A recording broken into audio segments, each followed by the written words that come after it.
Commander, are you coming to check up on me? You look much better. How are you feeling?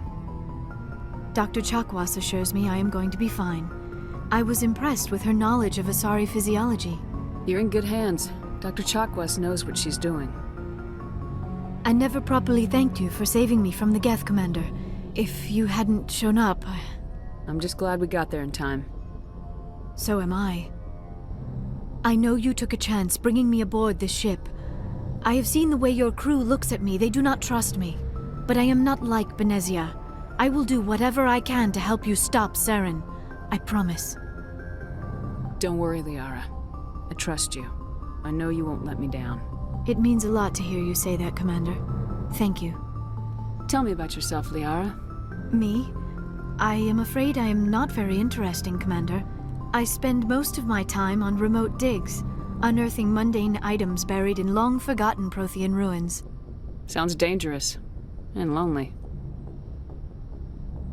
Sometimes I would run afoul of indigenous life forms or stumble across a small band of mercenaries or privateers, but I was always careful.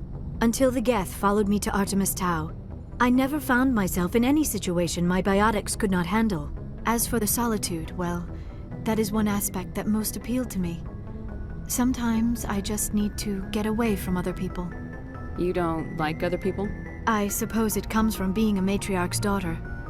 People expected me to follow in Benezia's footsteps. They wanted me to become a leader of our people. Matriarchs guide their followers into the future.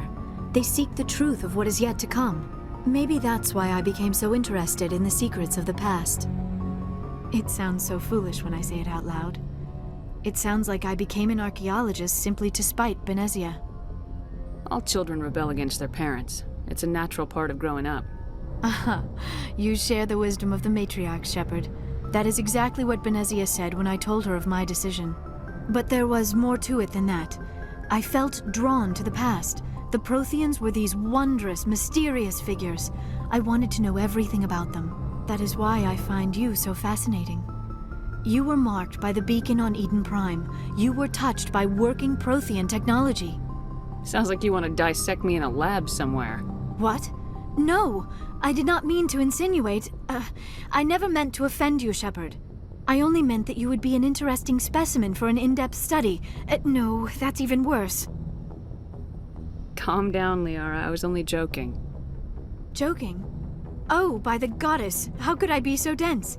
You must think I am a complete and utter fool. Now you know why I prefer to spend my time in the field with data disks and computers. I always seem to say something embarrassing around other people. Please, just pretend this conversation never happened. Do you know why Benezia joined up with Saren? I don't understand it. She was always outspoken about the need for the Asari to become more involved in shaping galactic events.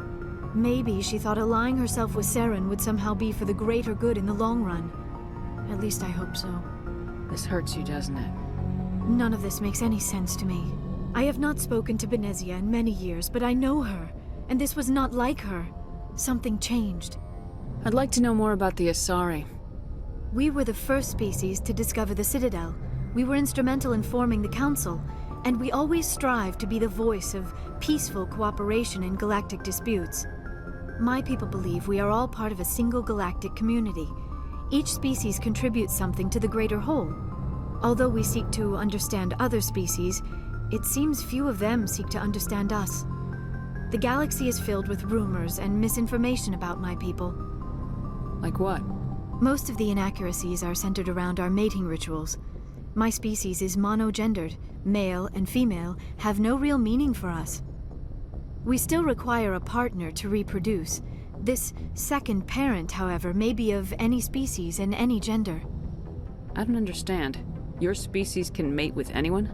Mating is not quite the proper term, not as you understand it. Physical contact may or may not be involved, but it is not an essential element of the union. The true connection is mental. Our physiology allows us to meld with other beings. We can touch the very depths of their minds. We explore the genetic memory of their species. We share the most basic elements of their individual and racial identities. We then pass these traits on to our daughters.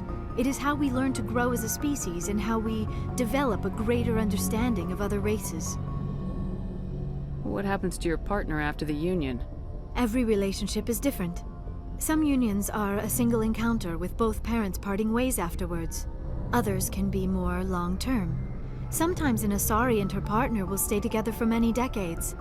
Do you know who matriarch Benezia chose as her partner? She rarely spoke of her partner. Though I know my father, if you want to use that term, was another asari. Benezia never told you her partner's name?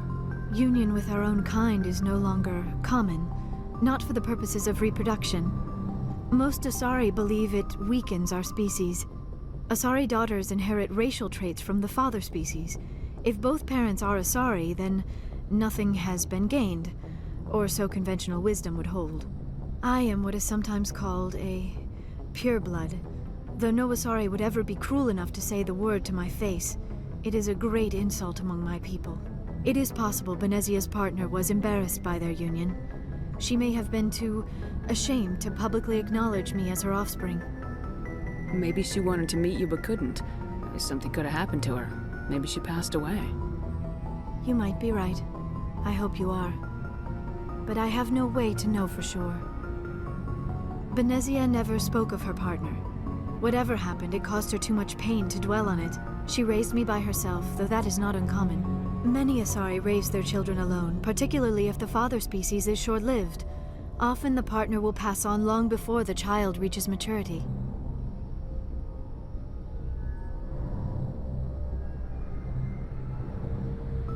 You asari live for 1,000 years. What happens when your partner dies? Few sapient species live as long as my kind. We have learned to take a philosophical approach to our unions. We do not focus on the inevitable loss of our partners. Instead, we enjoy the time we spend with them. And even after they're gone, a part of them lives on in us. The union is a connection that transcends both time and space. I should go. Goodbye.